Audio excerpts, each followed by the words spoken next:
Hi everyone, my name is Raman. हम पढ़ रहे हैं सेबी ग्रेड ए एग्ज़ाम के पेपर 2 के सब्जेक्ट्स के बारे में। ठीक है। अभी हम कॉस्टिंग काफ़ी सारी कर चुके हैं, हम अभी कंपनी एक्ट के बारे में पढ़ रहे हैं। ठीक है।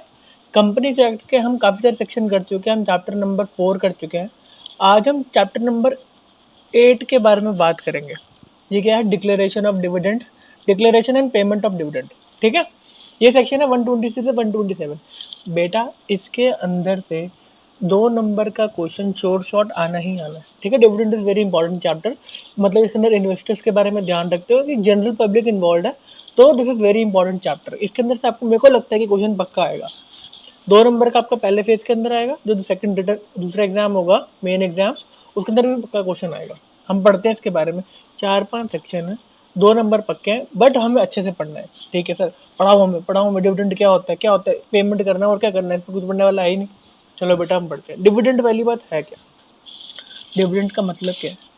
टाइप ऑफ डिविडेंड क्या है? इंटरिम डिविडेंड या फाइनल डिविडेंड? इंटरिम डिविडेंड क्या होता है? फाइनल डिविडेंड क्या होता है? इंटरिम बेटा, जैसे अगर अभी बुक्स फाइनलाइज नहीं हुई, अभी हमारा फाइनेंशियल ईयर चल रहा है और हमने कहा कि ओहो business is flourishing, I want to pay dividend, मतलब अभी बीच में मैंने डिविडेंड बांट दिया, मेरी कंपनी बहुत अच्छा परफॉर्म कर रही है, मैं अपने इन्वेस्टर्स को तोहफे देना चाहता हूँ, मैंने इंटरिम बीच में डिविडेंड बांट दिया। फाइनल डिविडेंड, मेरी बुक फाइनलाइज हो गई है, मैंने अपना प्रॉफिट असेस कर लिया है और अब मैं फाइनल डिविडेंड बांट रहा हूँ। ये अलग अलग चीज़ें। ठीक है।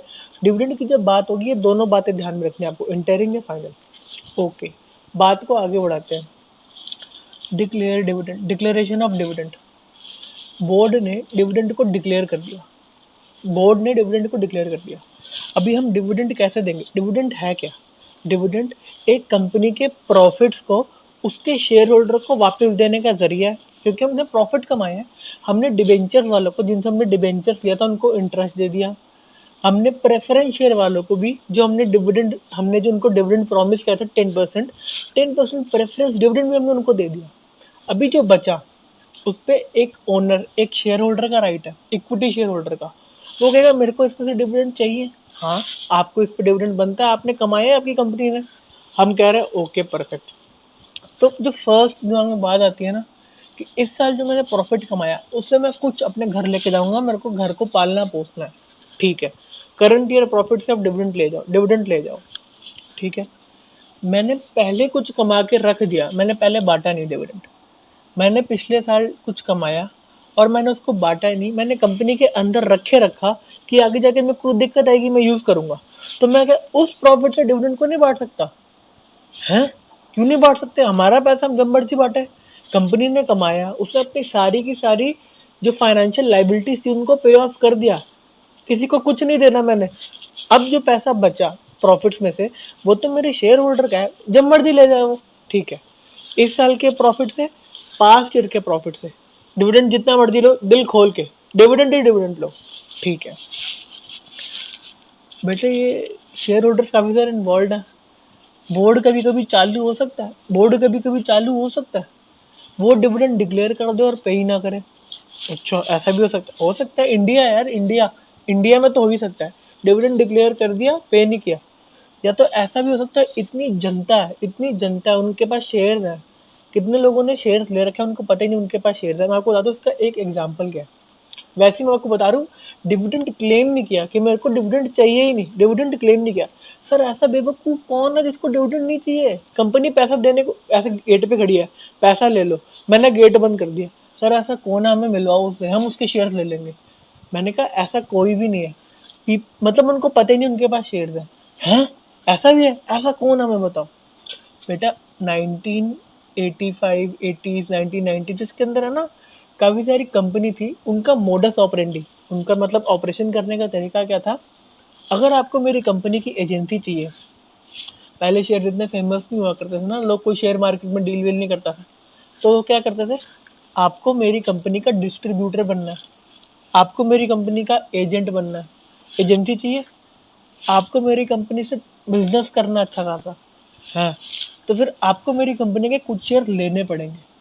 बेटा पहले शेयर ऐसे जबरदस्ती थोपे जाते थे।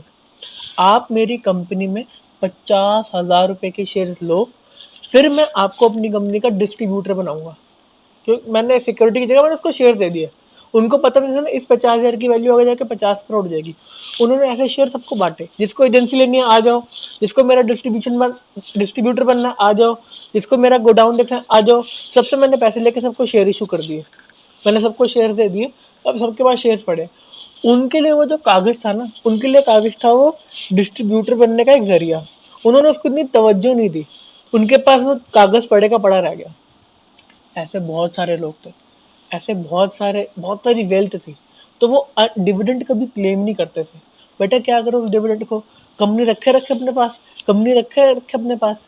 बेटा ऐसे काम के अंदर ना गवर्नमेंट पहले आ जाती है। गवर्नमेंट कहती है जिस पे किसी का कोई हक नहीं वो हमारी प्रॉपर्टी, जिस पे किसी का कोई हक नहीं वो गवर्नमेंट की प्रॉपर्टी। तो उन्होंने कुछ तरीका बताया कि जो डिविडेंड पे नहीं हुआ आन दो, आन दो। उन्होंने तरीका बताया कैसे आन दो। फिर एक सेक्शन आया, देखो बेटा पहले तो डिविडेंड डिक्लेयर हुआ, वो डिविडेंड किस अगर पे नहीं किया तो क्या बात होगी, क्लेम नहीं हुआ तो क्या बात होगी। बहुत टाइम निकल गया, कुछ हो ही नहीं रहा। तो एक है ना फंड आया गया, IEPF, investor education protection fund. इसके अंदर क्या था, इसके अंदर एक जरिया है कि अगर बहुत टाइम तक अनक्लेम डिविडेंड है तो उस अनक्लेम डिविडेंड को आप इस फंड के अंदर डाल दो जो गवर्नमेंट मैनेज कर रही है। गवर्नमेंट इस फंड को लेके जो शेयर होल्डर्स है, जनरल मार्केट है, आप हो, आपको एडुकेट करेगी कि कैसे शेयर मार्केट में इन्वेस्ट करना, कैसे अपने राइट्स को प्रोटेक्ट करना, कैसे अपने राइट्स का ध्यान पता होना चाहिए आपको। वो एडुकेट करेगी पूरी दुनिया को। ओके, इसके अंदर हम और भी चीजें पढ़ेंगे कि ये पैसा जो किसी ने क्लेम नहीं किया वो गवर्नमेंट के पास जाने का तरीका इन्वेस्टर एजुकेशन प्रोटेक्शन फंड है। ओके, डिविडेंड नहीं देंगे पनिशमेंट लगेगी, लगेगी। उसके लिए एक अलग से सेक्शन है कि हम कब कब अगर आपने डिविडेंड डिस्ट्रीब्यूट नहीं किया, आपको डिविडेंड देना था, बोर्ड वालों तुम्हें डिविडेंड देना था, तुमने क्यों डिविडेंड नहीं दिया, हम तुम्हें पनिशमेंट लगाएंगे। बेटा जो डायरेक्टर इसमें इन्वॉल्व होगा उसको जेल भेजना चाहिए। बोलो हाँ, हाँ सर उसको जेल भेजना चाहिए। उसने हमारी उम्मीदों पे पानी फेर दिया। हमने उस डिविडेंड के बल पे कितना कुछ आगे प्लान कर रखा था, उसने कहा लो देना है मेरे को और बाद में दिया नहीं। चलो ठीक, अब इसको डिटेल में पढ़ते हैं। बेटा very important topic, on serious note इसमें से क्वेश्चन आएगा, आप ढंग से पढ़ना, ढंग से पढ़ना, ठीक है। हम पढ़ते हैं पहला सेक्शन। पहले तो बताते टाइप्स ऑफ डिविडेंड क्या है। अभी हमने बात करी interim dividend, final dividend. Okay, okay समझ में आता है। इंटरिम बीच में ही फाइनेंशियल, अभी फाइनेंशियल ईयर चल रहा है, बीच में इंटरिम डिविडेंड, बहुत पैसा अन्ना पैसा कमा रहे हैं, ले जाओ। फाइनल डिविडेंड, फाइनेंशियल स्टेटमेंट जो है फाइनलाइज होगी, बोर्ड ने अप्रूव, जनरल मीटिंग के अंदर अप्रूव हो गया, ये डिविडेंड फाइनल, बांटो, बांटो, फाइनल डिविडेंड। आगे dividend payable on the basis of nature of share. बेटा पता है हमें डिविडेंड दो चीजों पे दिए जाते हैं, preference share and equity share. हाँ सर हमें पता है। ये क्यूमुलेटिव प्रेफरेंस शेयर क्या है, नॉन क्यूमुलेटिव प्रेफरेंस शेयर क्या है। बेटा क्यों, आप प्रेफरेंस शेयर जब इश्यू करते हो ना, आप बोलते हो कि ये प्रेफरेंस शेयर को मैं 10% प्रेफरेंस शेयर, 10% प्रेफरेंस शेयर, उसका मतलब है हम 10% डिविडेंड देंगे, आपने जो हमें प्रेफरेंस कैपिटल दिया, हम इस पर 10% कैपिटल देंगे, हम इस पर 10% डिविडेंड देंगे, हमें समझ में आता है। उसके अंदर अभी जब प्रेफरेंस शेयर इशू है, मेरी कंपनी ढंग से परफॉर्म नहीं कर रही, मेरी कंपनी ढंग से परफॉर्म नहीं कर रही, मैं डिविडेंड में कमाया नहीं तो मैं डिविडेंड क्या दूं, मैंने कमाया नहीं तो मैं डिविडेंड क्या दूं, प्रेफरेंस वालों भागो, भागो। ऐसा भी हो सकता है कि भाई हम डिविडेंड नहीं दे रहे। या तो मैंने जब स्टार्टिंग में प्रेफरेंस शेयर इशू करे ना, मैंने उनको बोला, प्रेफरेंस शेयर वाले मेरे को आनाकानी कर रहे थे पैसे देने में। मैंने कहा प्रेफरेंस शेयर वाले आओ, प्रेफरेंस शेयर वाले आओ। क्या, मैंने बोला क्या दिक्कत है, पैसे क्यों नहीं दे रहे मेरे को। प्रेफरेंस, आपकी कंपनी पे भरोसा नहीं है हमें, आपकी कंपनी पे हमें बिल्कुल भरोसा नहीं है, आप प्रॉफिट नहीं कमा पाए, हमें तो डिविडेंड मिलेगा ही नहीं। मैंने कहा अच्छा तुम मेरी बात सुनो, अगर मैं तुम्हें डिविडेंड एक साल नहीं दे पाया, तुम उसको क्यूमुलेट कर लेना, उस 10% को क्यूमुलेट कर लेना, अगले साल 20% ले लेना, उस साल नहीं दे पाया तो उसके अगले साल 30% ले लेना ना। है, ऐसा हो सकता है शेयर होल्डर, ऐसा हो सकता है। चलो ठीक है, हम सोचते हैं इसके बारे में। बेटा देखा, शेयर होल्डर की थिंकिंग थोड़ी बदल गई, तो उसमें क्यूमुलेटिव प्रेफरेंस शेयर आ गए कि अगर डिविडेंड क्यूमुलेट हो रहा है, नहीं पे कर पा रहे तो डिविडेंड क्यूमुलेट हो रहा है। Non cumulative preference share, dividend नहीं दिया तो नहीं दिया, मेरी कंपनी स्ट्रांग है, डिविडेंड नहीं दिया तो नहीं दिया, पैसे लगाने लगाओ, नहीं लगाने ना लगाओ, डिविडेंड नहीं दिया तो नहीं दिया। है बेटा, क्यूमुलेटिव प्रेफरेंस शेयर है, यहाँ पे क्यूमुलेट हो रहा है, उसमें रिस्क थोड़ा सा कम है। तो जनरली क्यूमुलेटिव प्रेफरेंस शेयर का डिविडेंड प्रपोर्शन जो डिविडेंड देने का होता है वो 8% होता है, जनरली कह रहा हूँ कम होता है, नॉन क्यूमुलेटिव से, नॉन क्यूमुलेटिव में जो डिविडेंड होगा वो 10% होगा। Okay sir, thanks a lot preference share के बारे में बताना। ठीक है, आगे बढ़ते हैं इक्विटी शेयर। बेटा इक्विटी शेयर का डिविडेंड किस पर डिपेंडेंट होता है? प्रॉफिट है नहीं है, ठीक है, प्रेफरेंस शेयर होल्डर को दे दिया, सब कुछ हो गया, सबको पेमेंट कर दी, एंड में हमारे पास इक्विटी शेयर वाले के पास प्रॉफिट आता है। हम इक्विटी शेयर है, आप और मैं इक्विटी शेयर होल्डर है, हमारे पास एंड में पैसा आता है, सबको दे दिया, हाँ सारा क्लियर हो गया ड्यूज, अब हमारी बारी, हम पैसा लेके जाएंगे, हमने काम किया पूरे साल। ठीक है, ओके सर, हमें टाइप ऑफ डिविडेंड क्लियर। आगे बढ़ो, हमें चैप्टर पढ़ाओ, हमें 2 नंबर चाहिए, आगे बढ़ो चलो। डिविडेंड का सोर्स क्या है? प्रॉफिट। प्रॉफिट को हमें थोड़ा सा हमें एकदम स्पेसिफिक करके बोलना है। Profit of current financial year, profit arrived at after providing for depreciation in according to schedule 2। बेटा शेड्यूल टू की बात छोड़ो, अभी मैं बताता हूँ शेड्यूल 2 है क्या। बेटा profit of current financial year, इस साल जो मैंने प्रॉफिट का है उसमें से आप डिविडेंड डिक्लेयर कर सकते हो, कोई दिक्कत वाली बात नहीं है। हाँ सर, हमें समझ में आती है। इसके अंदर शेड्यूल 2 कहाँ से आ गया? शेड्यूल 2 कहाँ से? बेटा ये हमारा जो सीए इंटर्न्स है ना, ये मेरे जब इंटर्नशिप में था ना, ये शेड्यूल 2 तब इंट्रोड्यूस हुआ था, इसने धुएं निकाल लिए थे हमारे। ये एक डेप्रिसिएशन निकालने का तरीका होता है। इसका इसका भी एक शेड्यूल है बेटा। हाँ, लाइफ ऑफ एसेट के हिसाब से ना कुछ स्पेसिफिक फॉर्मूला निकलते हैं कि कितना डेप्रिसिएशन लगेगा, कितना डब्ल्यूडीवी रह गया उसको, ये आपके सिलेबस में नहीं है, हम इसको नहीं पढ़ रहे। सर हमें सारे शेड्यूल बताओ, ये शेड्यूल है क्या? बेटा इंपॉर्टेंट है ये देखो, ये सारे शेड्यूल्स हैं जो हमारे कंपनी एक्ट ने दिए। सर शेड्यूल क्या होता है? बेटे एक फॉर्मेट कि कैसे काम, अगर किसी शेड्यूल 3 जो है ना, वो हमारा बैलेंस शीट और पीएनएल का फॉर्मेट है। वो फॉर्मेट दे देता है, कंडीशन दे देता है, आपको आपको ऐसे ऐसे काम करना है, बैलेंस शीट आपको ऐसे ऐसे बनानी है। जब हम ये बैलेंस शीट को रजिस्ट्रार एमसीए को जाके देंगे, तो उसके पास होना चाहिए ना एक फॉर्मेट कि हाँ इसी तरीके से मेरे को statement of assets and liability चाहिए, इसी तरीके से मेरे को इनकम स्टेटमेंट चाहिए। हाँ सर, समझ में आती है। तो उन्होंने अपने शेड्यूल दे दिए, इसमें से शेड्यूल 3, आप कोई भी बैलेंस शीट, लिस्टेड कंपनी की बैलेंस शीट आपको मिलती है ना ऑनलाइन, किसी की भी निकालो, ऊपर लिखा होगा as per schedule 3 balance sheet and profit and loss account. Sir हमें बहुत अच्छे से समझ में आता है। बेटा बैलेंस शीट का सिर्फ पहला पेज नहीं देखना होता है, थोड़ा सा नीचे जाओगे, थोड़ा सा नीचे जाओगे, थोड़ा सा नीचे जाओगे, वहाँ पे डेप्रिसिएशन का शेड्यूल होगा। डेप्रिसिएशन, कितनी गाड़ियाँ, कितनी मशीनें, कितने ऑफिस इक्विपमेंट है, ठीक है बेटा, उस पर भी ऊपर ऊपर लिखा होगा प्रिपेयर्ड एज पर शेड्यूल 2। हाँ सर, हमें समझ में आती है। ये शेड्यूल 2 डेप्रिसिएशन। मेमोरेंडम और आर्टिकल ऑफ एसोसिएशन आपको पता है, शेड्यूल 1 में उसके बारे में बताया गया है कि क्या क्या आपके फाउंडिंग डॉक्यूमेंट्स के क्या क्या क्लॉज हुआ, सब कुछ उन्होंने डिटेल में बताया गया। हाँ सर, हमें समझ में आती है। ये दो काफ़ी इंपॉर्टेंट है, शेड्यूल 2 एंड शेड्यूल 3। बाकी के चारों शेड्यूल सिर्फ हम ऊपर से पढ़ रहे हैं। शेड्यूल 1 क्या है? Memorandum and articles. शेड्यूल 4 क्या है? Code of independent director. इसके बारे में हम इंडिपेंडेंट डायरेक्टर के बारे में हम आगे बढ़ेंगे हमारे चैप्टर में, ठीक है। Schedule 5 appointment of managing director, whole time director and manager. हमारे सिलेबस में नहीं है, बट आपको शेड्यूल 5 पता होना चाहिए। हाँ सर, हमने याद कर लिया, मैं रट्टा मार लिया। Schedule 6 infrastructure projects. बेटा इंफ्रास्ट्रक्चर के बारे में हमने ज़्यादा कुछ पढ़ा नहीं है, प्रोजेक्ट्स के बारे में हमारे सिलेबस में नहीं है, शेड्यूल याद करना है। इंफ्रास्ट्रक्चर का सिर्फ हमने प्रेफरेंस शेयर के अंदर थोड़ा सा पढ़ा है कि प्रेफरेंस शेयर जो रिडीमेबल होते हैं ना, अगर वो रिडम्पशन पीरियड 20 ईयर्स की जगह 30 ईयर्स होता है इंफ्रास्ट्रक्चर प्रोजेक्ट्स के अंदर, अगर हम प्रेफरेंस शेयर इशू करते हैं। हाँ सर, हमें याद है। Schedule number 7 CSR corporate social responsibility, हमारे सिलेबस में नहीं है, बट हम इस सेक्शन को पढ़ेंगे, आगे जाके हम इस सेक्शन को पढ़ेंगे, क्योंकि कहीं कहीं पे मैंने देखा वो परसेंटेज ऑफ CSR पूछ रहे हैं, तो हम एक थोड़ा सा 5 मिनट लगा सकते हैं। हाँ सर, हम लगा सकते हैं। हमें सर डिविडेंड के बारे में बताओ, ये शेड्यूल आपने बता दिया, थैंक्स अलॉट, हमने याद कर लिया। अब हमें डिविडेंड के बारे में बताओ, आज डिविडेंड की क्लास है, इस साल के प्रॉफिट और डिविडेंड देख सकते, कोई दिक्कत वाली बात नहीं है। पिछले साल के प्रॉफिट की बात करते हैं, प्रॉफिट्स ऑफ प्रीवियस ईयर और ईयर्स। पिछले साल जो मैंने प्रॉफिट कमाए थे उसमें से मैं दे सकता हूँ। बेटा मैंने पिछले साल प्रॉफिट्स कमाए और मैंने बैलेंस शीट के अंदर प्रॉफिट, जब मैं प्रॉफिट एंड लॉस से ट्रांसफर होकर बैलेंस शीट के अंदर आएगा ना, मैंने इस साल कितना कमाया, वो कमाया मैं अपनी बैलेंस शीट के अंदर लेकर आया, कैपिटल के अंदर ऐड किया, क्योंकि मेरा पैसा है, मैंने कैपिटल लगाया, मैंने अपने प्रॉफिट कमाए, मैं अपने प्रॉफिट्स को मैंने पीएनएल से उठाया और अपने कैपिटल अकाउंट के अंदर ट्रांसफर कर लिया। सर ये प्रॉफिट को मैंने प्रॉफिट के नाम से ही रखा हुआ अपनी बैलेंस शीट के अंदर। ये वाला जो प्रॉफिट है ये डिनोट करता है कि ये शेयर होल्डर का पैसा है, जब मर्जी ले जाएगा। PROFIT प्रॉफिट, प्रॉफिट किसका, इक्विटी शेयर होल्डर का ही होता है हमेशा। बैलेंस शीट में आ गया मतलब मैं सारी सबकी पेमेंट करने के बाद ही आया। हाँ सर, ये जो प्रॉफिट है ये इक्विटी शेयर होल्डर का है। बेटा मैंने इस प्रॉफिट को थोड़ा सा यहाँ से काटा और इसको मैंने रिजर्व्स में ट्रांसफर किया। बेटा एक एंट्री पास करी, प्रॉफिट उठ के रिजर्व्स में चला गया। Free reserve, free reserve underline करना है, फ्री रिजर्व। मैंने फ्री, सर आपने ऐसा क्यों किया, आपने ऐसा क्यों किया?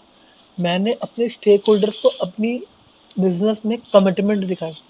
मैंने अपने स्टेक होल्डर्स को बताया मैं ये प्रॉफिट रिजर्व्स में ट्रांसफर कर रहा हूँ, मैं ये प्रॉफिट रिजर्व्स में ट्रांसफर कर रहा हूँ। मैंने डिविडेंड बांट दिया, पैसा फिर भी बहुत बचा हुआ है। और ये रिजर्व क्या डिनोट करता है कि एक तरह का ये वाला रिजर्व्स को मैं बाहर कहीं भेजना नहीं चाहता, ये डिनोट ये करते। तभी तो हमने फ्री रिजर्व प्रॉफिट उठा के हमने एंट्री क्यों करी, हम दिखाना चाहते हैं कि ये वाला थोड़ा सा जो कैपिटल है ये हमने ब्लॉक कर दी। ठीक है सर, हमने एक एंट्री पास करी, प्रॉफिट से उठा यहाँ से और ये रिजर्व के अंदर चला गया। हमें सर बात समझ में आती है। तो हम डिविडेंड इस रिजर्व से डिक्लेयर कर सकते हैं। हाँ सर, प्रॉफिट का पार्ट है, हम इसमें से डिक्लेयर कर सकते हैं, क्यों नहीं कर सकते? बेटा आप कर सकते हो, आप कर सकते हो। बट जो आपने अभी जो अपने स्टेक होल्डर्स को बताया उस पर आप खरे उतरोगे ना, खरे उतरोगे ना कि हमने इसको कैपिटल बनाया। तो जो कंपनीज एक्ट ने स्टेप इन किया, हाँ अगर आपने रिजर्व में ट्रांसफर किया है हम आपको डिविडेंड डिक्लेयर करने देंगे, हम आपको डिविडेंड डिक्लेयर करने देंगे। बट कुछ चीज़ों को ध्यान में रखते हुए कि आपकी पोजीशन बहुत खराब तो नहीं है, हम वो चेक करेंगे। हमें बात समझ में आती है। अगर हमारे इंटेंट सही है, हमने कहा जो मर्जी आके देख लो, हम खुली किताब है, जो मर्जी आके चेक कर लो। ठीक है, बात को आगे बढ़ाते हैं। डिविडेंड इस साल के प्रॉफिट से, पिछले साल के प्रॉफिट से या पहले के रिजर्व से? बेटा इस साल के प्रॉफिट प्लस पिछले साल के प्रॉफिट भी हो सकते हैं, दोनों भी हो सकते हैं, बोथ ए एंड बी। इस साल के प्रॉफिट से भी पिछले साल के, जिस मर्जी के प्रॉफिट को आप ऐड कर लो। ठीक है, आगे। Before declaration of any dividend, मैं आज डिक्लेयर करने जा रहा हूँ डिविडेंड। जब भी डिविडेंड डिक्लेयर होता है ना, आपको ध्यान रखना है डेप्रिसिएशन प्रोवाइड करनी है शेड्यूल 2 के हिसाब से, अपने हिसाब से नहीं कि मैंने तो कुछ एसेट गाड़ी चलाई नहीं, कोई डेप्रिसिएशन लगा ही नहीं। आपको डेप्रिसिएशन जैसा शेड्यूल 2 ने बोला उसके हिसाब से आपको प्रोवाइड करनी है। ठीक है, आपको जो अपने लॉसेस हैं उनको सेट ऑफ करने के बाद तब आपको डिविडेंड पे करना है। पिछले साल आपको बहुत तगड़ा लॉस हुआ, इस साल आपने प्रॉफिट कमाया, डिविडेंड डिक्लेयर कर दूं सारा का सारा, डिविडेंड सारा का सारा डिक्लेयर कर दूं मैंने प्रॉफिट कमाया। बेटे पिछले साल के लॉस को आप सेट ऑफ कीजिए, आप अपनी कैपिटल को रिकवर कीजिए, उसके बाद अगर कुछ बचा तभी आप डिविडेंड डिक्लेयर करें। This is business ethics. Okay, तो उन्होंने वो लिखा कि आप अगर आपने लॉस किया, आप अपनी कंपनी की कैपिटल उड़ा रहे हो, ऐसा नहीं करना। कंपनी इनफैक्ट ऐसा नहीं चाहता, आपने प्रॉफिट कमाया, इस लॉस को कवर करो, उसके बाद आप अपने डिविडेंड्स को बांटो। हाँ सर, हमें ये बात क्रिस्टल क्लियर है। आगे बढ़ाओ। Note 2, in computing profit any amount representing unrealised gain. बेटा हमने पढ़ा था जो रीवैल्यूएशन रिजर्व है, अनरियलाइज्ड गेन है वो, हमें रियलाइज नहीं हुआ, हमने खामखा ही रीवैल्यू कर दिया, उसमें से हम डिविडेंड नहीं दे सकते। सर हमें ये बात अच्छे से समझ में आती है। एक बात आई, एक बात आई, इन्होंने लिखा है कैपिटल प्रॉफिट। कैपिटल प्रॉफिट हो गया, मैंने एक जमीन खरीदी, जमीन पहले की खरीदी, कैपिटल मेरे बिजनेस का काम नहीं है वो। मैंने बिजनेस करने के लिए एक लैंड खरीदा, उस पर ऑफिस बनाया, वो ऑफिस बाई चांस हाईवे पे था, उस ऑफिस की वैल्यू बहुत बढ़ गई। मैंने कहा तो मैंने बिजनेस से ही कमाया अपने, जितना मैं ऑफिस को बेच के कमा लूंगा, मैं ऑफिस को बेच के डिस्ट्रीब्यूट कर दूं डिविडेंड। बेटा ये आपका कैपिटल प्रॉफिट डिस्ट्रीब्यूटेबल प्रॉफिट नहीं है, ये आपने बिजनेस से नहीं कमाया। Capital profits are not same as distributable profit because they are not earned in normal course of business and therefore normally not available for distribution as dividend। Sir हमें बात समझ में आती है क्योंकि हमने बिजनेस से कमाया नहीं हमने।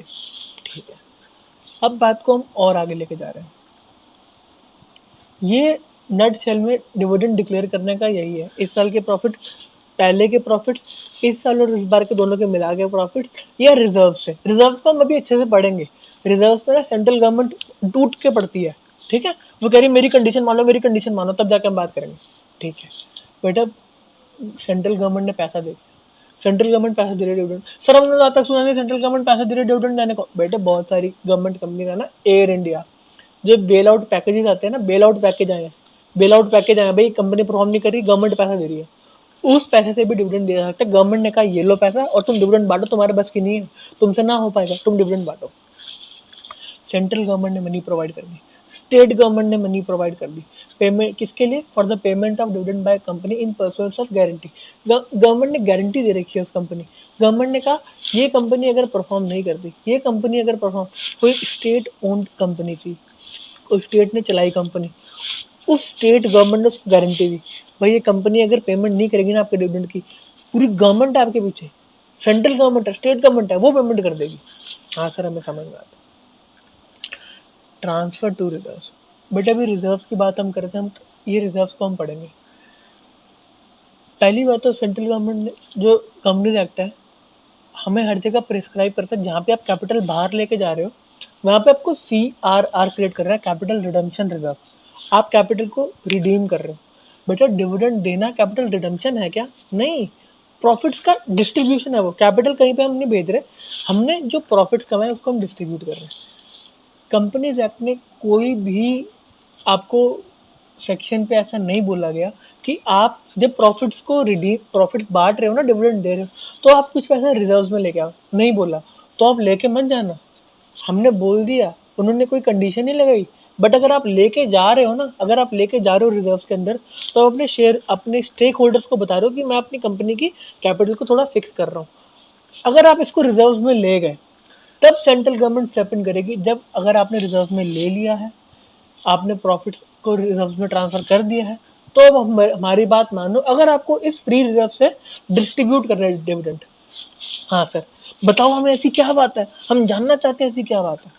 बेटे सुनो, ये फ्री रिजर्व से कंडीशंस आ गई, कंडीशंस आ गई सेंट्रल गवर्नमेंट की कंडीशंस आ गई। क्या कंडीशन आ गई सर, हमें बताओ।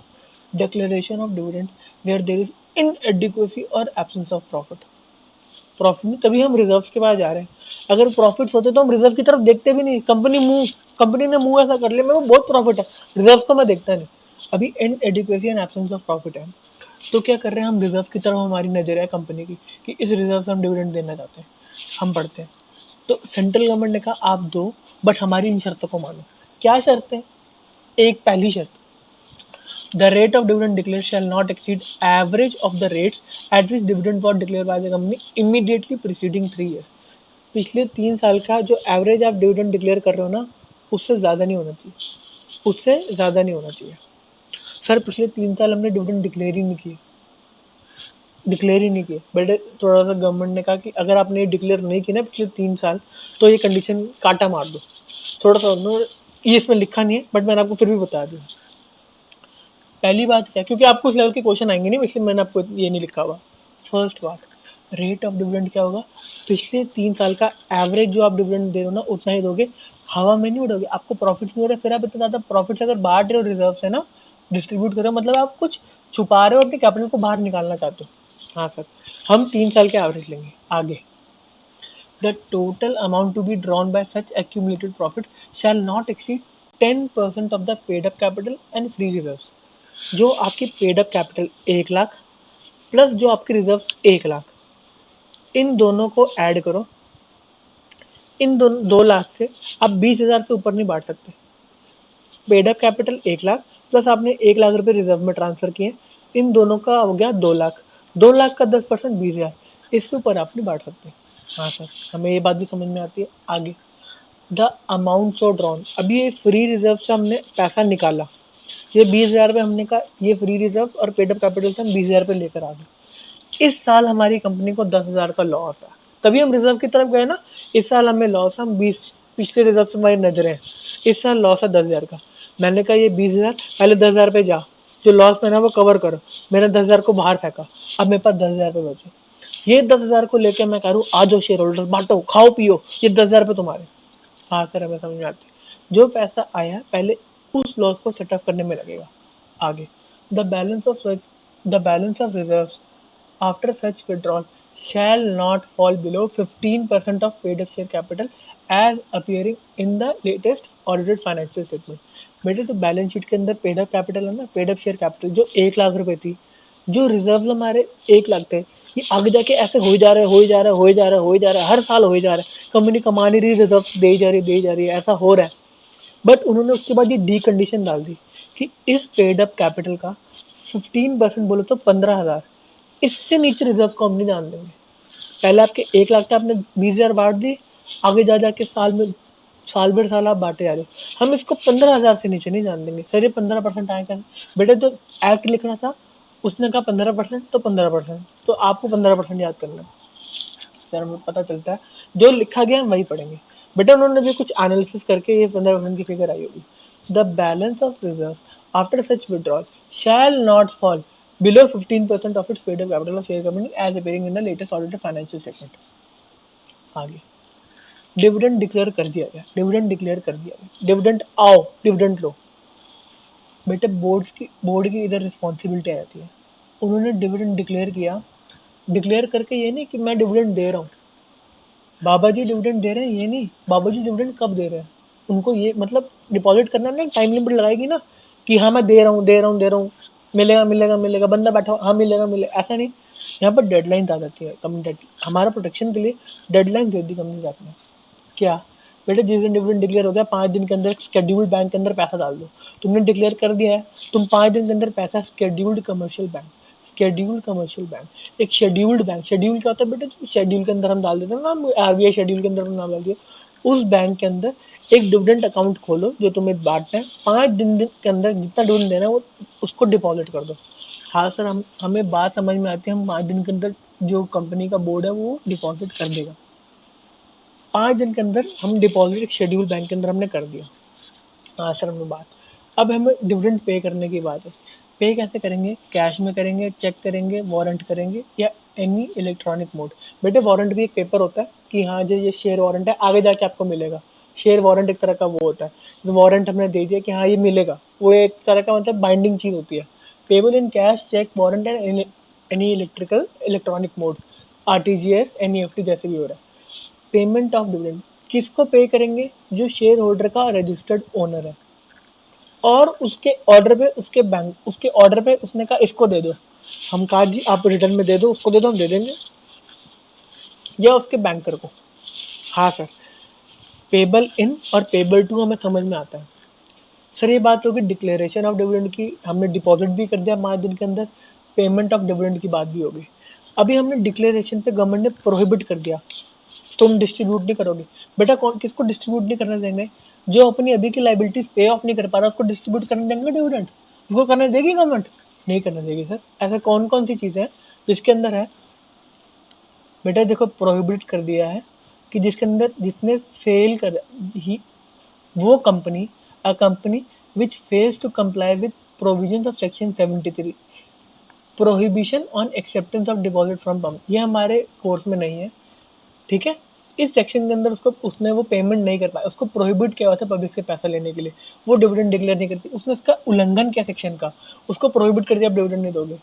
रीपेमेंट ऑफ डिपॉजिट नहीं कर पा रही, ठीक है, उसने डिपॉजिट ले रीपेमेंट नहीं कर पा रही, तो हम उसको डिविडेंड देने देंगे, नहीं देंगे। पहले आप इस डिपॉजिट्स को रीपे कर दो, फिर आप डिविडेंड लेके जाओ। जब तक ये फेलियर कंटिन्यू करेगा तब तक ये डिविडेंड डिक्लेयर नहीं कर सकते। हाँ सर आप कंपनी रखने वाले ने बहुत अच्छा काम किया, बहुत अच्छा काम किया, इनको प्रोहिबिट किया। सर एक और चीज़ बताओ, हमें आगे की बात बताओ, हमें इतनी बात समझ में आती है, बेटा इतनी बात समझ में आती है, ये चीज़ बात आपको समझ में आती है। अगर हमने ये जो डिपॉजिट करना था डिविडेंड, अगर हमने 5 दिन में नहीं किया ना, तो कंपनी एक्ट ने कुछ बताया नहीं कि क्या करेंगे, किसी को हम जेल डालेंगे या किसी को हम इंटरेस्ट पेनल्टी लगाएंगे, ऐसा कुछ बताया नहीं, कुछ बताया नहीं तो कुछ नहीं होगा, समझ रहे हो बात। इसके ऊपर कुछ एक्ट में कुछ स्पेसिफिकली नहीं लिखा हुआ। 5 दिन के अंदर आपको डिपॉजिट करना है, इसको आपको याद रखना है, इसका क्वेश्चन यही क्वेश्चन आएंगे बेटे 5-5 दिन वाले, 5 दिन 30 दिन ऐसे घटिया घटिया क्वेश्चन अगर आएंगे तो ऐसे ऐसे मार्क कर लेना, ठीक है। बट हम पेपर 2 की तैयारी कर रहे हैं, जब मेंस के अंदर भी आएगा ना तो आपको सब कुछ पता होना चाहिए कि इन डेप्थ में क्या होता है। हाँ सर हमें याद रहेगा, डिविडेंड जैसे डिक्लेयर हुआ 5 दिन के अंदर कंपनी के बोर्ड को, कंपनी को एक शेड्यूल बैंक के अंदर उस पैसे को ट्रांसफर करना है। हाँ सर हमें बात समझ में आती है। अब हम बात, हमारी आंखें खड़ी हो रही हैं किस बात के ऊपर, पे नहीं कर रहे हमें डिविडेंड बोल के, हमें पे ही नहीं कर रहे, हमें डिविडेंड पे नहीं कर रहे। या तो पे कर दिया और क्लेम करने वाला बंदा कहता है मैं क्लेम नहीं कर रहा, उसको पता ही नहीं इसके पास इसको डिविडेंड भी मिलना है, या तो किसी की डेथ होगी, वो शेयर्स का पता ही नहीं आता, पता कहाँ है, वो वैसे ही पैसा का पैसा पड़ा हुआ है, तो क्या होगा, अनपेड और अनक्लेम डिविडेंड की बात हम करते हैं। अभी हम अनपेड डिविडेंड अकाउंट की बात कर रहे हैं। डिविडेंड डिक्लेयर किया गया, डिविडेंड अकाउंट में जो हमने 5 दिन के अंदर शेड्यूल बैंक के अंदर डाला था, बोर्ड ने डाल दिया, बोर्ड ने डाल दिया। अभी वो कह रहे हैं कि कोई लेने को तैयार ही नहीं, तो मैं क्या करूं? कंपनी कहेगी मैं क्या करूं, कोई लेने को तैयार नहीं हो तो। अनपेड और अनक्लेम डिविडेंड हमें एक अनपेड डिविडेंड अकाउंट के अंदर डालना है। अनपेड डिविडेंड अकाउंट, बेटा ये अलग अकाउंट खुलेगा।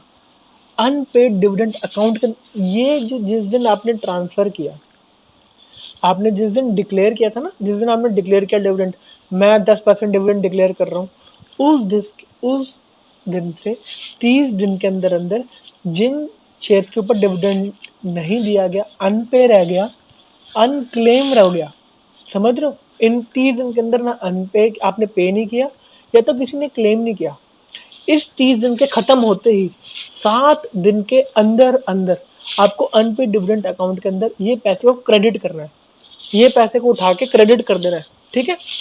हाँ सर, हमें समझ में आते।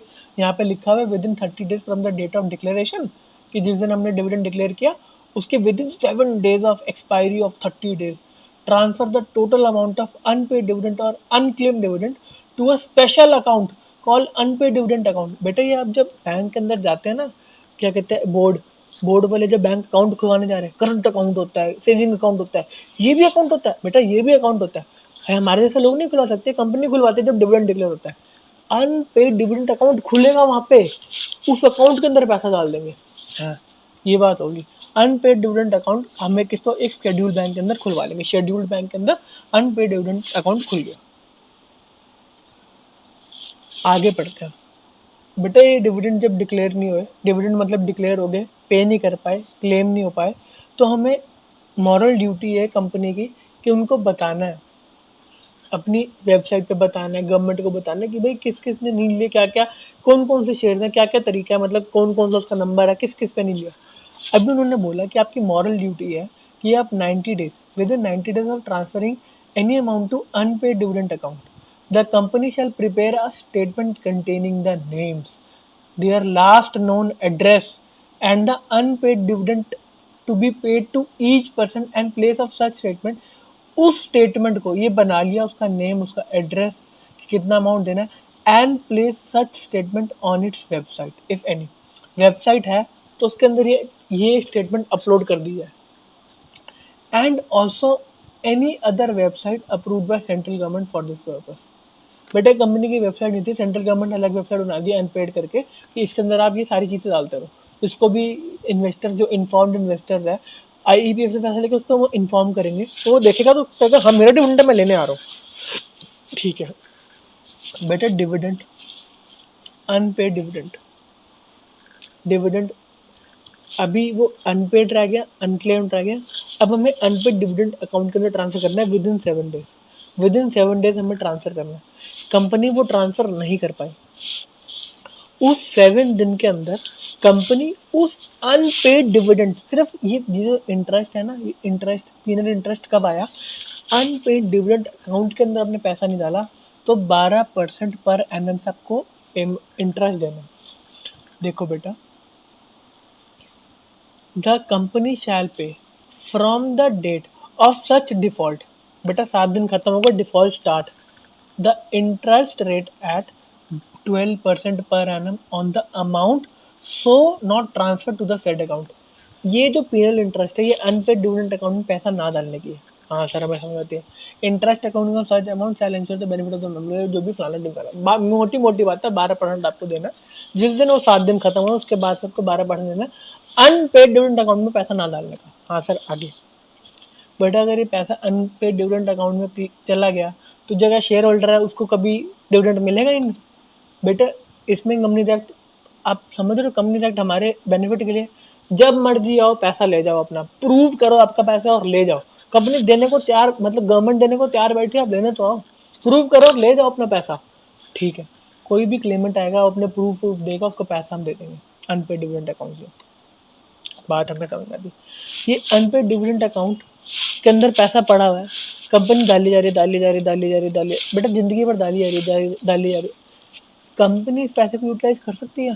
बेटा कंपनी का पैसा है ही नहीं है, ये शेयर होल्डर का पैसा है, कंपनी कैसे यूटिलाइज कर सकती है? वो अनपेड डिविडेंड अकाउंट में पड़ा है, उससे पैसा निकल नहीं सकता। निकलेगा कब? जब कोई क्लेमेंट आएगा, वो अपना पूरा साइज देगा, हाँ मेरा डिविडेंड है, मेरे पास ये शेयर है देखो, तभी पैसा निकलेगा उसमें से, नहीं तो नहीं निकलेगा।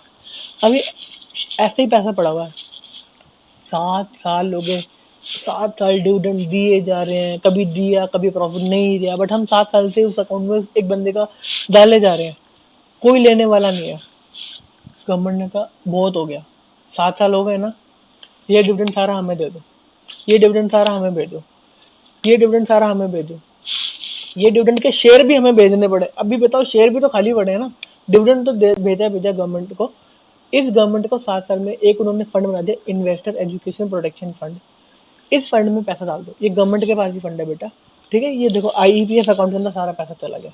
हाँ सर, हमें बात समझ में आती है, हमें बात समझ में आती है। आईईपीएफ, सर हम आईईपीएफ से पैसा ले सकते हैं? हाँ ले सकते हैं, इसके बारे में भी हम पढ़ेंगे। हमारा पैसा आईईपीएफ के पास चला गया, investor education protection fund, but मेरा पैसा मैं प्रूव करने को तैयार हूँ, तो आईईपीएफ से भी हम पैसा ले सकते हैं। हाँ sir, good good good government. आगे ट्रांसफर ऑफ शेयर्स, बेटा ऊपर अभी अनक्लेम डिविडेंड की अमाउंट हो रही थी, अभी हम शेयर्स को ट्रांसफर कर रहे हैं। All shares in respect of his dividend has not been paid or claimed for 7 consecutive years shall be transferred to company in name of Investor Education and Protection Fund along with a statement containing prescribed details. जो detail है किसके share से, last own address क्या, सब कुछ डाल डाल के आप भेज दो। मेन बात है कि इसके अंदर अनक्लेम डिविडेंड भी अमाउंट ट्रांसफर हो रहा है, प्लस शेयर्स भी ट्रांसफर हो रहे हैं। फिर उसमें तो बहुत पैसा बेटा, बहुत पैसा है इसके अंदर, बहुत पैसा है। मेरे पास फिगर नहीं है, अप्रॉक्स कम से कम लगा लो हजारों करोड़ में पैसा है इसके अंदर, ठीक है। अगर बेटा बीच में 7 साल में कभी 1 साल में भी डिविडेंड अगर क्लेम हो गया, तो मतलब पता है ना ओनर कौन है, तब आईपीएफ में ट्रांसफर नहीं होगा। 7 कंसेक्यूटिव ईयर्स में सब कुछ होना चाहिए, 7 कंसेक्यूटिव ईयर्स। हाँ सर, आगे बताओ। Right of owner of transferred share to reclaim, बेटा ये रिक्लेम की बात करें, आईपीएफ से भी आप रिक्लेम कर सकते हो, ठीक है। हाँ सर, हम आईपीएफ से भी रिक्लेम कर सकते हैं, गवर्नमेंट अच्छी है, मतलब किसी भी एक्ट का कोई गलत इंटेंशन नहीं होता, हमें समझ में आता है। सर हमें और नई नई चीज़ें बताओ सर। इसको ओ सर ड्रामेटिक, देखो बेटा एक पूरा डायग्राम बना दिया। डिविडेंड डिक्लेयर हो, 30 डेज के अंदर डिविडेंड पे हो या नहीं क्लेम हो, हम नॉट पेड या नॉट क्लेम्ड, उसके 7 दिन के अंदर अंदर हम उसको ट्रांसफर करेंगे। कहाँ पे? 7 दिन के अंदर अंदर हम उसको, पहले तो हम 30 दिन के अंदर पेमेंट कर देंगे, नहीं हो पाई तो उसके 7 दिन के अंदर अंदर हम उसको unpaid and unclaim dividend account के अंदर जो अमाउंट है वो हम अनपेड डिविडेंड अकाउंट के अंदर ट्रांसफर कर देंगे इसको। हमारा पैसा नहीं, अनपेड डिविडेंड अकाउंट के अंदर ट्रांसफर करो, कंपनी कह रही है। अगर नहीं किया तो 12% इंटरेस्ट के साथ आना, अगर तुम लेट हो गए ना तो 12% इंटरेस्ट के साथ आना पर annum। हाँ, कंपनी कह रही ठीक है। इसके जिस दिन ये अनपेड डिविडेंड अकाउंट के अंदर पैसा गया, उसके 90 डेज के अंदर एक स्टेटमेंट बनाओ, नाम डालो उनके, लास्ट उन्हें एड्रेस डालो कि भाई तुम्हारा पैसा आके ले जाओ, हमें बताना है ना अपने शेयर होल्डर्स को। हाँ सर ठीक है। वेबसाइट है तो उस पर डाल दो, नहीं तो गवर्नमेंट ने अगर कुछ वेबसाइट अप्रूव करी उसके ऊपर डाल दो। हाँ सर, हमें बात समझ में आती है। अनपेड डिविडेंड लावारिस 7 साल से पड़ा हुआ है, 7 साल से पैसा डाली जा रही है गवर्नमेंट, कोई कंपनी डाली जा रही है पैसा, कोई लेने वाला ही नहीं है। 7 साल के बाद आईईपीएफ, इन्वेस्टर एजुकेशन प्रोटेक्शन फंड में पैसा डाल दो। ये पैसा हम इन्वेस्टर को एजुकेट करने के लिए लगाएंगे, हम एडुकेट करेंगे इन्वेस्टर्स को, हम उसके अंदर ही डाल देंगे। हाँ सर, हमें समझ में आती है, पैसा ट्रांसफर कर दो। बेटा इंटरेस्ट है ना, अनक्लेम डिविडेंड के ऊपर पैसा पड़ा है, बैंक तो यूज कर रही है उस पैसे को, उस पर इंटरेस्ट देगी ना बैंक, वो भी साथ में ट्रांसफर होगा। ये नहीं कि वो कंपनी गप्पा चले, वो भी ट्रांसफर होगा। हाँ सर, बहुत अच्छा डायग्राम है सर, बहुत बेटा चाहिए ना मेरे को मेल कर देना, मिल जाएगा आपको। आगे, इन्वेस्टर एजुकेशन फंड है क्या? है क्या? ये क्यों बना? बेटा बता दिए, इन्वेस्टर एजुकेशन फंड क्यों बना?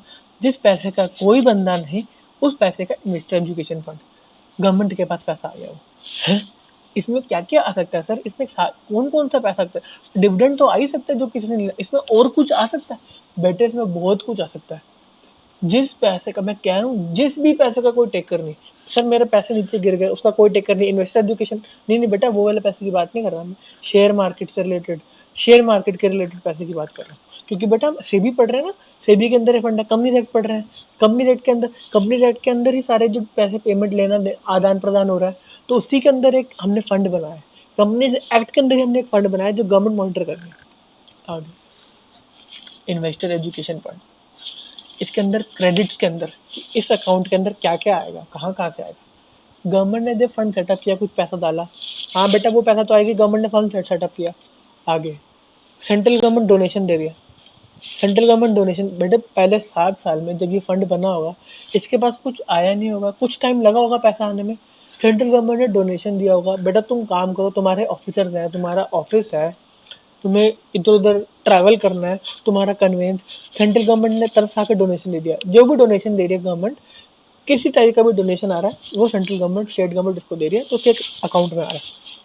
हाँ सर, अनपेड डिविडेंड अकाउंट के अंदर पैसा पड़ा है, अभी हम पढ़ कर आए हैं, वो आएगा। सर हाँ, amount in general revenue account of central government. The amount in general revenue account of central government which has been transferred to the account under section itna of Companies Act as it stood immediately before commencement of Companies Act and remaining unpaid. But sir इसका क्या मतलब है, इसका क्या मतलब है? बेटे इसका कोई मतलब नहीं है। 1956 जो हमारा कंपनीज एक्ट है ना, उसके अंदर जो इन्वेस्टर एजुकेशन फंड था, उसके अंदर जो बैलेंस था, वो कंपनीज एक्ट 1930 के अकाउंट के अंदर आ जाएगा। हाँ, क्या बात है, इसका भी सेक्शन है बेटा, हर चीज का सेक्शन होता है यहाँ पे। आगे बढ़ते हैं, ये भी बेटा उसी के रिलेटेड है। आगे बढ़ते हैं, इनकम फ्रॉम इन्वेस्टमेंट।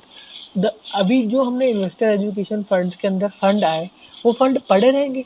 जो इन्वेस्टर एजुकेशन फंड का चेयरमैन है, जो उसका सीएफओ है, जो उसके अंदर एमबीएस ऑफिसर्स हायर हुए हैं, वो क्या कर रहे हैं उस पैसे का? पैसे को देख रहे हैं, कोई आएगा पैसा ले जाएगा, कोई आएगा पैसा ले जाएगा, वो देख रहे हैं उस पैसे को बैठ के। बेटा उस पैसे को वो इन्वेस्ट करेंगे और बढ़ाएंगे पैसे। अब पैसे को वेला तो पड़ने नहीं देंगे, या तो वो पैसे को वापस करेंगे जो लेने आएगा। बेटा 7 साल में आए नहीं तो अब आने के थोड़े चांसेस कम लग रहे हैं। वो पैसा इन्वेस्ट हो रहा है हर जगह, वो पैसे को लेके हम जा रहे हैं, हम दे रहे हैं भाई। हम इन्वेस्टर्स को एडुकेट करने के लिए हम कैंपेन्स कर रहे हैं, आओ सारा पैसा हमारे पास जितना पड़ा हम एडुकेट करेंगे, भाई पैसा मत छोड़ो, ले जाओ अपना सारा पैसा। ठीक है, आगे ये बेटा बड़ी सारी चीज आ गई, अब इसको हम फटाफट पढ़ते हैं। Amount received to this government and disposal of securities. The amount received under section itna the amount received to disposal of securities seized from a person who has been convicted for personation for acquisition of securities as provided in section 30. बेटे कुछ security किसी ने गलत तरीके से obtain करी, वो अगर सीज हो जाती है ना, तो वो सारी सिक्योरिटीज भी यहाँ पर आ जाती है। ठीक है, हमें समझ में आती है। एप्लीकेशन मनी, लोगों ने एप्लीकेशन मनी दी, हमें रिफंड करना था। एप्लीकेशन मनी दी शेयर अलॉटमेंट के लिए, हमने कहा हम देखो हमारे ओवर सब्सक्राइब्ड है, हम एप्लीकेशन मनी वापस कर रहे हैं। जिसने पैसे दिए वापस लेने के लिए उसका अता पता ही नहीं, हम वो वाला पैसा भी इन्वेस्टर एजुकेशन फंड में डाल देंगे। भाई कोई पैसा लेने वाला नहीं, साल साल तक हम उसकी वेट करेंगे, नहीं तो हम फिर हम उसको डाल देंगे। मैच्योर डिपॉजिट, किसी ने हमें डिपॉजिट दिया था इंटरेस्ट पे हमने पैसा उठाया था, वो पैसा डिपॉजिट वाला लेने ही नहीं आया, उनकी सैडन डेथ हो गई। मतलब हो गई, अब जो भी है उनका कोई आगे पीछे कुछ नहीं है, तो हमने डिपॉजिट ले रखे थे। 7 साल तक अगर कोई क्लेमेंट आ जाता है, मेरे पास वसीयत है तो हम उसको दे देंगे, नहीं तो हम आईपीएफ अकाउंट के अंदर डाल देंगे। 7 years mature deposit, mature debenture भी यही है। कोई हमने इंटरेस्ट कमाया इन सब चीज़ों के ऊपर, डिबेंचर डिपॉजिट के ऊपर, उसके ऊपर भी वो आईपीएफ अकाउंट के अंदर आएगा। Amount receive from sales proceed, amount receive from sale proceed of fractional share. बेटा जब भी आप ये बोनस शेयर, मर्जर, अमेलगमेशन होता है ना, कुछ फ्रैक्शन ऑफ शेयर्स रह जाते हैं, वो शेयर्स को जब भी बेचते हैं ना, उसका पैसा भी इसके अंदर आ जाता है। छोटा मोटा पैसा रह जाता है, वो पैसा भी इसके अंदर आ जाता है। रिडेम्पशन, प्रेफरेंस शेयर रिडीम हो रहे हैं, कोई क्लेम ही करने नहीं आ रहा, प्रेफरेंस शेयर रिडीम हो रहा है, कोई क्लेम ही करने नहीं आ रहा, साल साल तक क्लेम करने नहीं आया, आईपीएफ के अंदर डालो। बेटा सबको समझ में आता है, जिस पैसे का कोई टेकर नहीं है उस पैसे का आईपीएफ है। 7 साल की लिमिट दे रखी है, 7 साल में नहीं दोगे तो आईपीएफ के अंदर डालो। हाँ सर हमें आईपीएफ क्लियर, इसका यूटिलाइज कहाँ करेंगे हम, इसको यूटिलाइज कहाँ करेंगे? बट अभी मैंने बताया था ना, पहले तो रिफंड दे देंगे अगर कोई लेने आता है, कोई अपनी वसीयत या फिर कुछ अपने प्रूफ लेकर आता है उसको हम वापस कर देंगे। हाँ, इन्वेस्टर को एजुकेट करेंगे। हाँ, distribution of any disgorge amount, eligible and identified applicants of shares or debenture holder deposit who have suffered losses due to wrong action by any person in accordance with the order made by court which had ordered dissolved। ठीक है, हमें sir समझ आता है, इसका हमें समझ में नहीं आता सर, आपने बोला समझ में आता है बट हमें समझ में नहीं आता। बेटे किसी बंदे ने फ्रॉड किया। कोर्ट ने कहा आईईपीएफ अकाउंट के अंदर काफ़ी सारा पैसा पड़ा हुआ है, जो ये फ्रॉड हुआ इसमें कुछ नेग्लिजेंस गवर्नमेंट की पार्ट पे थी या कुछ भी था। कोर्ट का जो व्यू था, कोर्ट ने कहा आप आईईपीएफ से पैसा निकाल के इनके लॉसेस को ठीक करो, इनके लॉसेस को आप बियर करो, इनके लॉसेस को आप खत्म करो। कोर्ट ने कह दिया आगे, तो सर माथे सर, कोर्ट ने कह दिया आगे, reimbursement of legal expense incurred in pursuing class action suit under section 37(2)(45) of by members, debenture holder, defaulter or any other or as may be sanctioned by tribunal। Sir ये बात हमें बिल्कुल समझ नहीं आती, ये है क्या? बेटे जो क्लास एक्शन सूट है ना, ये क्लास एक्शन सूट ये यूएस से कॉपी किया गया है। आप सूट्स देखते हो, सूट्स ये हार्वी स्पेक्टर, माइक्रॉस, ठीक है, उसके अंदर ये क्लास एक्शन सूट काफ़ी ज़्यादा यूज होता है। क्या होता है सर उसके अंदर, क्या होता है उसके अंदर? बेटे अगर जनरल पब्लिक को लॉस हुआ है ना, जैसे जनरल पब्लिक को अगर लॉस हुआ है, तो पूरी पब्लिक, एक लॉयर मिलकर उन पूरी पब्लिक के ऊपर वो केस लड़ रहा है, पूरी पब्लिक वो केस लड़ रही है, मतलब ये जो लॉयर है पूरी पब्लिक के लिए वो केस लड़ रहा है। जो ट्रिब्यूनल कह रहा है हाँ आपकी बात सही है, आप केस लड़ रहे हो, थैंक यू, आपकी फीस, क्योंकि आप पब्लिक के लिए वो केस लड़ रहे हो, आपकी फीस आईईपीएफ देगा, आपकी फीस आईईपीएफ देगा। ट्रिब्यूनल ने कह दिया ऐसा। हाँ सर, लॉजिक हमें समझ में आता है। आगे, any other purpose incidental thereto in accordance with the rules frame under investor. कोई भी आगे इन्होंने कहा कुछ और भी पर्पस है, तो भैया कुछ चेयरमैन को भी हमें कुछ पावर देने ना, चेयरमैन को इस वाले सेक्शन के अंदर पावर मिल गया, आपको जहाँ पे यूज करना कर सकते हो इस अपने कार्य को एस्टैब्लिश करने के लिए, जो भी अपना बिजनेस करने के लिए। आपको समझ में आता है कि यूटिलाइज कहाँ करेंगे? आईईपीएफ खत्म, हम आगे बढ़ते हैं। Right of dividend, right of share and bonus share to be held in abeyance pending registration of transfer of share. ये क्या है सर, ये क्या है सर? बेटे मैंने शेयर्स को बेच दिए, मैंने डीड को कंपनी को दे दिया, मैंने शेयर्स को बेच दिए, मैंने शेयर्स को बेच दिया, कंपनी के पास डीड पड़ी हुई है, बट अभी तक ट्रांसफर नहीं हुई, शेयर ट्रांसफर नहीं है, कंपनी के पास डीड पहुंच गई है कि इसने शेयर उसको बेच दिए, बट अभी तक कंपनी ने ट्रांसफर नहीं की। उसके ऊपर है कि जब तक ये पूरा ट्रांसफर कंप्लीट नहीं हो जाता तब तक डिविडेंड और उसके साथ जो राइट शेयर है उसको आप होल्ड करके रखो, उसको आप होल्ड करके रखो। आगे बताओ सेक्शन ये क्या बोलना चाहता है? In case any instrument of transfer of share has been delivered by shareholder for registration. बेटा इंस्ट्रूमेंट डिलीवर हो गया and the transfer of share has not been registered by a company, such company shall take following। हमने एक deed भेज दिया but अभी तक transfer नहीं हुए किसी और के नाम पे शेयर्स हैं, फिर क्या करेंगे? डिविडेंड किसका, मेरा, उसका, किसका?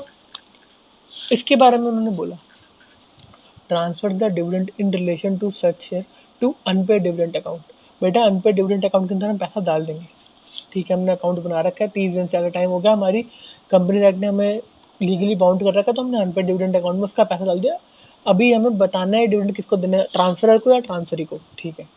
सच action of transferring dividend to unpaid dividend account may not be initiated by the company if authorized by registered holder of such share in writing to pay such dividend to the transferee specified in the instrument। Transferor अच्छे दिल का अच्छा इंसान, उसको पता था कि मैं बेच रहा हूँ और डिविडेंड मिलने वाले, मैंने लिख के दे दिया कि जो डिविडेंड मिलने वाले हैं ना आप ये ट्रांसफरी को दे दो। मैंने उससे जो कंसिडरेशन ली ना शेयर बेचते समय, मैंने डिविडेंड उससे थोड़ा सा ले लिया था पहले, मैंने शेयर थोड़ा सा महंगा बेचा।